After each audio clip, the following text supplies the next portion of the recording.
आपण नेहमी पाहत असतो लग्नाच्या बायोडाटामध्ये ब्लड ग्रुप हा लिहिलेलाच असतो. त्याचा यूज काय? बरेच लोकांचं असं म्हणणं असतं की सेम ब्लड ग्रुप असणाऱ्या मुलांचं लग्न करू नये किंवा पॉझिटिव्ह आणि निगेटिव्ह हा कॉम्बिनेशन करू नये. मग याच्यामागं तथ्य काय आहे? मित्रांनो, जर मुलाचं आणि मुलीचं ब्लड ग्रुप सेम असेल, उदाहरणार्थ मुलाचंही बी पॉझिटिव्ह आणि मुलीचंही बी पॉझिटिव्ह आहे किंवा मुलाचं ए पॉझिटिव्ह मुलीची ए पॉझिटिव्ह आहे, जर ब्लड ग्रुप सेम असेल तर त्यांच्या वैवाहिक आयुष्यामध्ये काहीही प्रॉब्लेम येत नाही.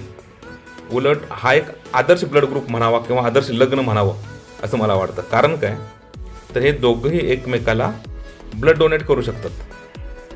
यापेक्षा चांगलं काय असू शकतं?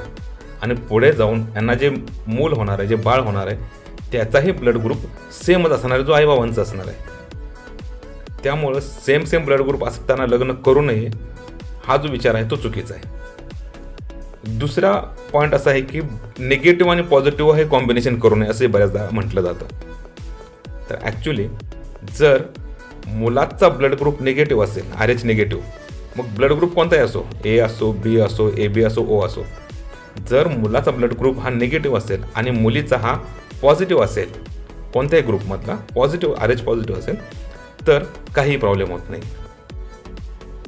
पण जर मुलीचा ब्लड ग्रुप हा RH निगेटिव्ह असेल आणि मुलाचा ब्लड ग्रुप हा RH पॉझिटिव्ह असेल, तर या केसमध्ये प्रेग्नन्सीमध्ये एक इश्यू होऊ शकतो. तो म्हणजे असा आहे की जर बाळाचा ब्लड ग्रुप हा RH पॉझिटिव्ह आहे आणि त्याच्या आईचा निगेटिव्ह आहे, तर आईच्या शरीरातील अँटीबॉडीज बाळाच्या शरीराला इजा पोचवू शकतात. त्यामुळे त्याला कावीळसारखे काही आजार होऊ शकतात. मग आता यावर उपाय काय? तर प्रेग्नन्सीमध्ये, गरोदरपणामध्ये नियमित वैद्यकीय तपासण्या करून घेणे हा एकमेव उपाय आहे.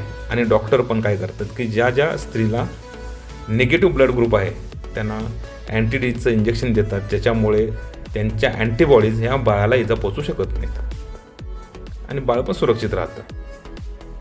लक्षात आलं? त्याच्यामुळं हा जो काय आपल्या मनामध्ये विचार असतो की सेम ब्लड ग्रुप असणे किंवा पॉझिटिव्ह निगेटिव्ह कॉम्बिनेशन वगैरे, हा आजकाल याच्यामुळं कोणालाही काही प्रॉब्लेम होत नाही, काही त्रास होत नाही, काही इश्यूज होत नाहीत. प्रत्येकावरती उपाय आहेत.